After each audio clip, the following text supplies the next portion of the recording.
Saudi Arabia says it'll pay blood money to Jamal Khashoggi's family, but will it come clean on who ordered the murder of the journalist? Turkey says it has more evidence about the killing. So how much is it prepared to reveal, and when? This is Inside Story.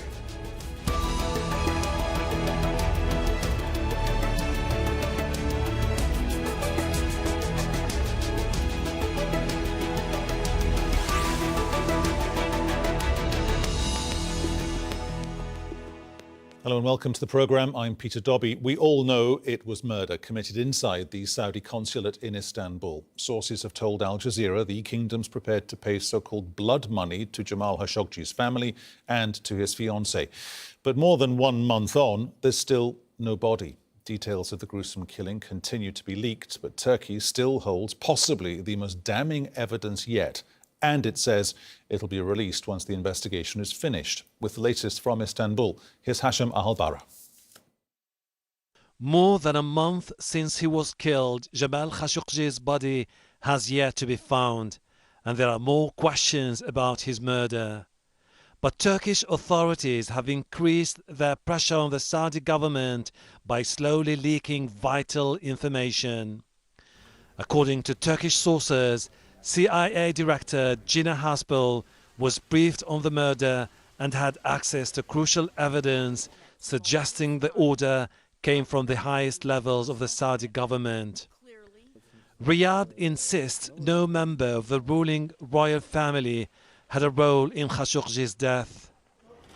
But during his visit to Istanbul last month, Saudi Chief Prosecutor Saud Al-Majab reportedly told Turkish authorities that the kingdom was willing to pay blood money to Khashoggi's family and fiancée. He also said he had no idea about the whereabouts of the slain journalist's body. And as the investigation continues, Turkey's Foreign Minister Mevlut Çavuşoğlu says his country has more information. Wants to give a name and nobody can stop him to do that. So he emphasized in the article that the instruction didn't come from King Salman. But it is also obvious that those 15 people didn't come to Istanbul to murder Khashoggi themselves, so they got instructions from somebody. So we have to find out who gave these instructions. This is the simple question that we have put.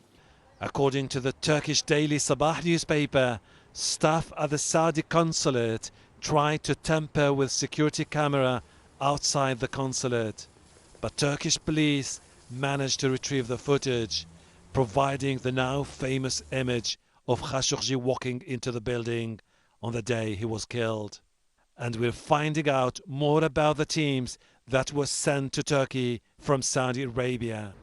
Al Jazeera learned from its sources there were 3 teams involved in the killing of Khashoggi: a surveillance team, the death squad, and a cleanup team sent later to cover up the murder.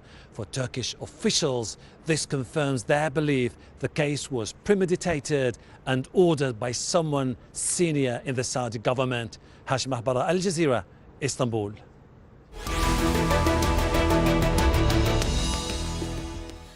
OK, let's get going. Let's bring in our guests today here on Inside Story. Joining me in the studio, Mark Owen Jones. He's the Assistant Professor, Middle East Studies at the Hamad bin Khalifa University here in Doha. In Istanbul, Ahmet Kasim Han.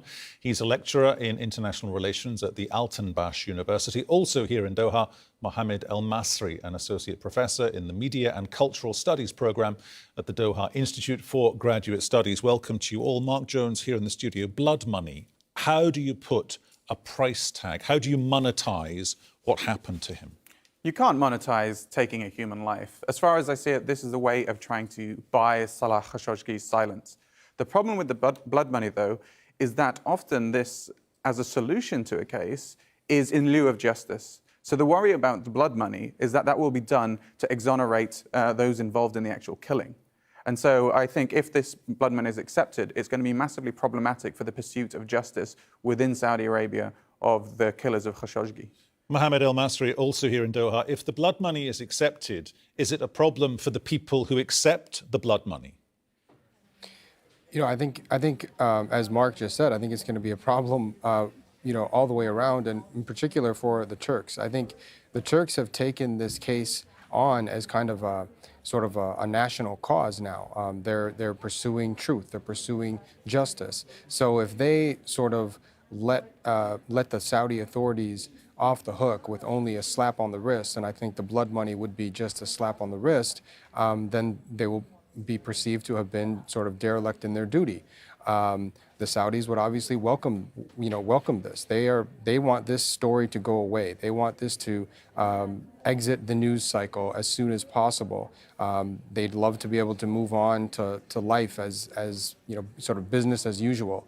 And the blood money might allow them to continue forth. It would sort of let the authorities off the hook and maybe allow them to keep Mohammed bin Salman in his position. Ahmet Kasim Khan in Istanbul, one can kind of see coming down the line here a Western reaction to this, a European, North American reaction, which would be, can I suggest to you, this is off the scale of being inappropriate. Is it actually inappropriate? I think there is a traditional response. Having said that, I would agree that this is a testimony, a clear testimony that the Saudis want this to go away. However, when it comes to the judicial argument, this has no meaning within the framework of the due process. And hence, it is not only inappropriate to offer blood money to Mr. Khashoggi's relatives, but also it is completely inappropriate to offer that money to a country which has a secular judiciary system, which forbids, even in traditional cases, settlements like this, settlements utilizing arguments like blood money. So I would say that it is not only inappropriate, but it is also judicially not acceptable and not applicable, and will not make anything go away on the side of whoever is offering blood money. Mark, does this also serve as an indicator that in one sense, at least, this has now gone from being a judicial narrative, a judicial event/saga, to being wholly a political situation? I think the important thing to bear in mind with this whole case, and certainly with the judicial system in Saudi Arabia, when there is potential high-level complicity in any crime, the judicial system reacts by becoming a political system. So political justice then takes hold. What we've seen with the Khashoggi case is this clear political will from both, for example, the US and the Saudis to make this problem go away. The blood money is just another aspect of that. Whether or not there was blood money offered, there is no credibility or legitimacy in the Saudis' investigation into the murder of Khashoggi. So regardless of the blood money, there is no reason to believe that the actual judicial process in Saudi, the due process, will be adequate to actually convince people that justice has been done. So regardless of blood money, I think that the judicial system there is incredibly problematic. Mohamad Elmasry here in Doha. Khashoggi's son, Salah, is saying, or has said previously, he has confidence in King Salman. He didn't mention, of course, following on from that quite awkward handshake with the Crown Prince, what he thinks about the Crown Prince. Why would you? He couldn't leave the country at that point. Does the offer of the blood money, do you think, inculcate an atmosphere where he feels more confident in the king because it's a system that he recognises, and or he recognises where the offer is coming from in terms of we want to achieve something positive here, or does it damage that confidence that he apparently feels? I mean, it's hard to get inside his head. I mean, I think that there are a number of things at play. First of all, we have to remember that this isn't the first sort of gesture that the Saudis have offered up to try to make this all go away. They went to the Turks initially during the first few days and tried to offer them investments and business opportunities, sort of political diplomacy, and none of that worked. Now, in terms of Salah Khashoggi and his brother and the family, what are they inclined to consider sort of a good offer? I mean, that's anyone's best guess, and we'd have to sit down with him. My hunch, if you're asking me for my hunch, is that they are deeply suspicious of the Saudi authorities, in particular Mohammed bin Salman. And it is noteworthy, as you mentioned, that they didn't mention Mohammed bin Salman. The Turks have also been very careful. Erdogan, in his comments a few days ago, indicated that this killing was carried out on the orders of the Saudi government. He didn't mention, and now he did say that King Salman didn't do it, or he doesn't think that he's capable of doing it, but he did not mention Mohammed bin Salman. So the suspicion is there from within the Turkish government, obviously, pointing directly at Mohammed bin Salman. And I would have to think also with the family of Jamal Khashoggi as well. Ahmet Kasim Khan in Istanbul, does this make it more difficult when the Trump administration takes its eye off the ball that it's looking at just now, the US midterm elections, of course, naturally, but when they start focusing in on this, as they will have to do at some point in the next week or so, does it make it more difficult for the Trump administration to make nice with Saudi Arabia, because there's always the spectre of big business off in the background, because they have to deal with a leadership that, to pick up the word that Mark Jones was using, they're trying to monetize murder, gruesome murder at that?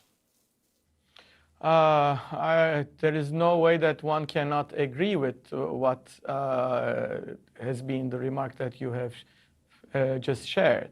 And I would say that not only that, but this is taking the form of a bribe when you look at it from the Turkish perspective.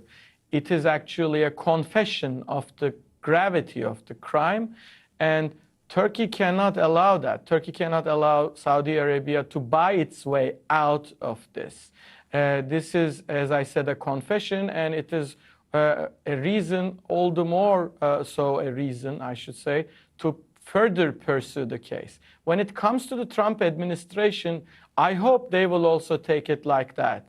But I have my doubts. And what is the primary reason why they would not do that is still the monetary reasons, the financial reasons, the dealings and the strategic partnership that the United States shares with Saudi Arabia. I don't think that anything beyond internal domestic political pressure, which is definitely involving some kind of an additional pressure from within the Republican Party itself, absent, there will be no reason for the Trump administration to pursue this case. The Americans, at least the Trump administration, in my view, wants this to go away as badly as the Saudis do. So the only reason why they would pursue this further might come from domestic political pressures, which the Trump administration would, in the end, feel that if it does not pursue this case legally and appropriately, with necessary and applicable sanctions, if that be the case, they would be left in a very difficult position in their domestical political context. Mark Jones, how do we square, sorry to interrupt you, but just pick up on that point, how do we square the offer of blood money with being a reformer as far as the Crown Prince is concerned, or reforming the country? Well, I mean, I think although Mohammed bin Salman is been painted as a reformer, and a lot of money has been spent on this PR campaign in the West to try and paint him as a reformer, it's also important for Mohammed bin Salman to maintain domestic legitimacy. And in that sense, he can't go too far. He's already made some, a lot of changes, like allowing women to drive, etc. So something like offering blood money need not be something that contradicts his image as a reformer. It's problematic for the reasons that we've all been discussing. It comes across as a bribe. It could be considered blackmail. We don't know what other conditions are being put along with this blood money to Salah Khashoggi. We know that this blood money has been offered, but what else is there? We know that, Khashoggi's family weren't allowed to leave Saudi Arabia. Are they still under duress in some regards? We're not sure.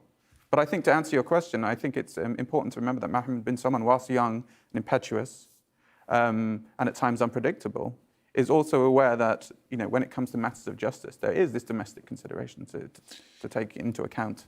Ahmed, I know that you believe that Mr. Erdogan is very dexterous out of that kind of triangular relationship between Mr. Erdogan, the Crown Prince, and Donald Trump. He is the most dexterous out of the three of them. What are the chances that the Turkish president says, yes, OK, if only behind the scenes, the blood money would be a good idea as far as the Turkish government is concerned, because it it redefines that stamp of culpability on the Saudi leadership?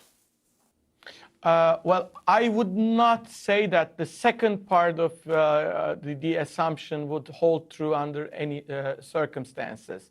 But the first one is, accepting the blood money is a decision that the family of the late Jamal Khashoggi will take on by themselves.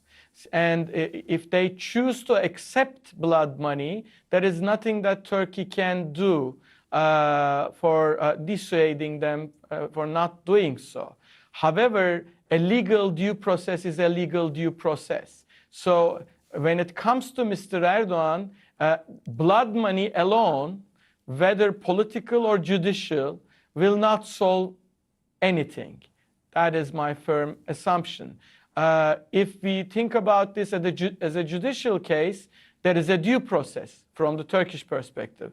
If this becomes a political issue, if this is addressed from a political point of view, that is, then blood money is too little for any kind of a bargain. Mohamad Elmasry here in Doha. Okay, if we assume now for a second we've reached a tipping point where this is now almost wholly a political issue, not primarily a judicial issue. All the diplomacy we've seen in the past 4+ weeks, coming 5 weeks now, has been about de-escalating tensions between Ankara, Riyadh, Washington, Ankara.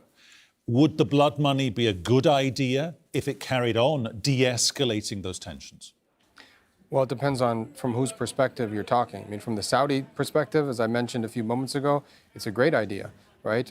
They want to de-escalate. They want to carry on business as usual. They want to have normal diplomatic relations with the Turks and obviously with Washington. But from the Turkish perspective, as I mentioned, from the perspective of really the international community at large, if you look at the international journalistic community, journalists have taken this on as a major cause. It's gotten a lot more coverage than I think the Saudis would have ever sort of anticipated. So I think from the perspective of the international community, from the perspective of President Erdogan, and even I think political forces inside the United States, particularly on the left in the United States, it would not be a good idea because, as I mentioned, it's sort of a way. It will be seen as a compromise. It will be seen as a way to sort of sweep this under the rug and then let Mohammed bin Salman off the hook. Mark, where do you think this has come from? Because people have spent the past coming 5 weeks, as I just said, saying, King Salman, he's retired, he's out the picture. Mm-hmm. That's not wholly true, is it? Because he has kind of come back stage right twice. He's come back over Aramco and also over Saudi's attitude towards the whole Palestinian issue. Is it coming from him or is it coming from somebody else? Well, I think there is obviously a group of people around King Salman, and there's a group of people who oppose what MBS is doing. And it's important to bear in mind that King Salman, at least, is believed not to be necessarily in his best state of mind at the moment. So I think it would be very difficult to assume that King Salman himself is coming forward with these policies. As we've seen with the recent trips of Ahmed to Saudi Arabia and even the release of Abdulaziz, it's clear that there is some movement within the family to try and clearly get rid of some bad blood.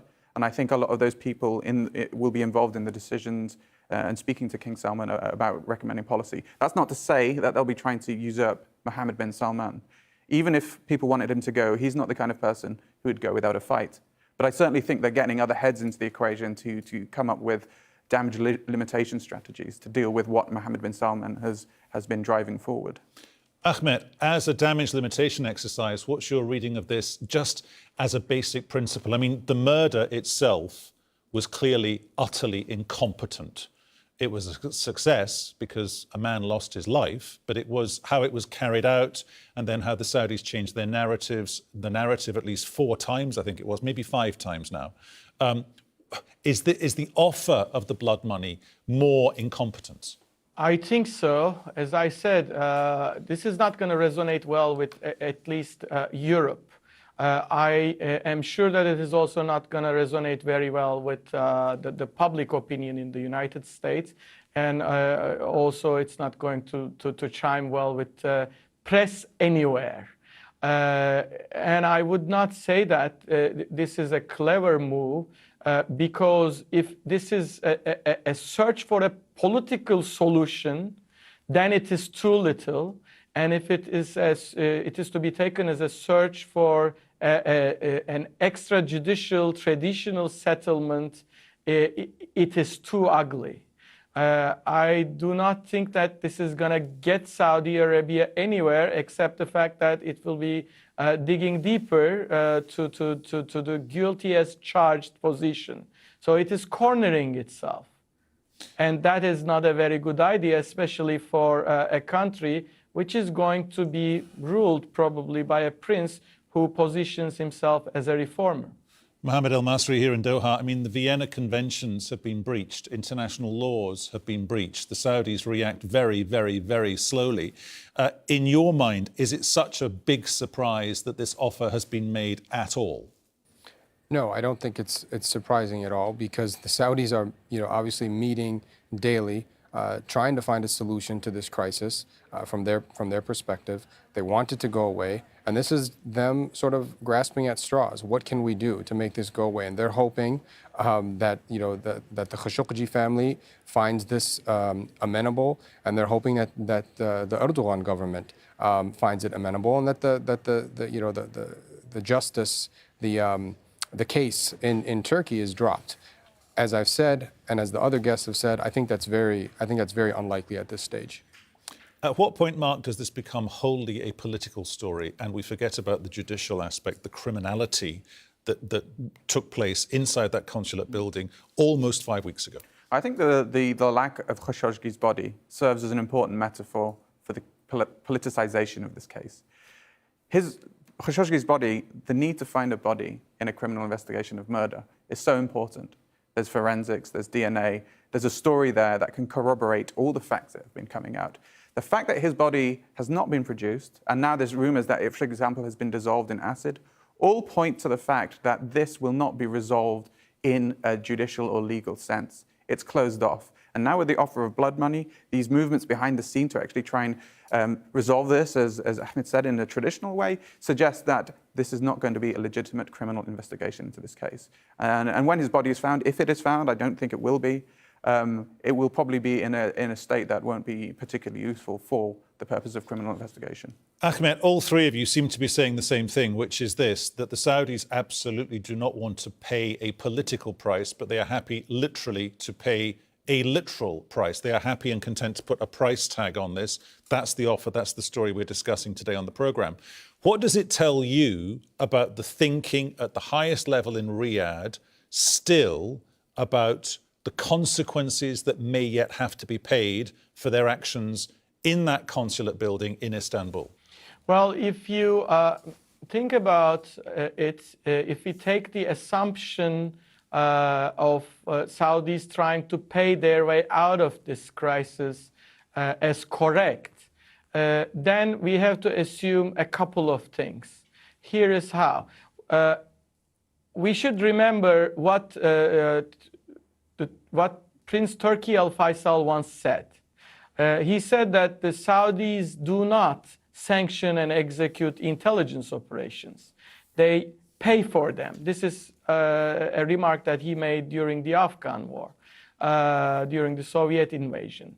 And that is actually something that has become sort of, in my opinion, a Saudi strategic culture. Whenever there is a crisis, whenever there is something to be managed, Saudis are trying to pay their way up or out of it. And in this case also, they are trying to pay their way out of it. But it seems like this is not going to work at the level of blood money. This will be too little if this is a bargain. And it really hurts me to think of this as a bargain. OK, Ahmed, but I'm going to have to interrupt you there, for which I apologise, because as ever on Inside Story, the clock has beaten us. But thank you so much for your appropriate thoughts to wrap up our discussion today. Thanks to our guests, Mark Owen-Jones, Ahmed Hassim Khan and Mohamad Elmasry. And thank you to you too for your company. You can see the show again anytime via the website, aljazeera.com. And for further discussion, do check out our Facebook page, facebook.com/AJ Inside Story. You can also join the conversation on Twitter @AJ Inside Story, or tweet me, I'm @PeterDobby1. From me, Peter Dobby, and everyone on the team here in Doha, thanks for watching. We'll see you soon. Bye-bye for now.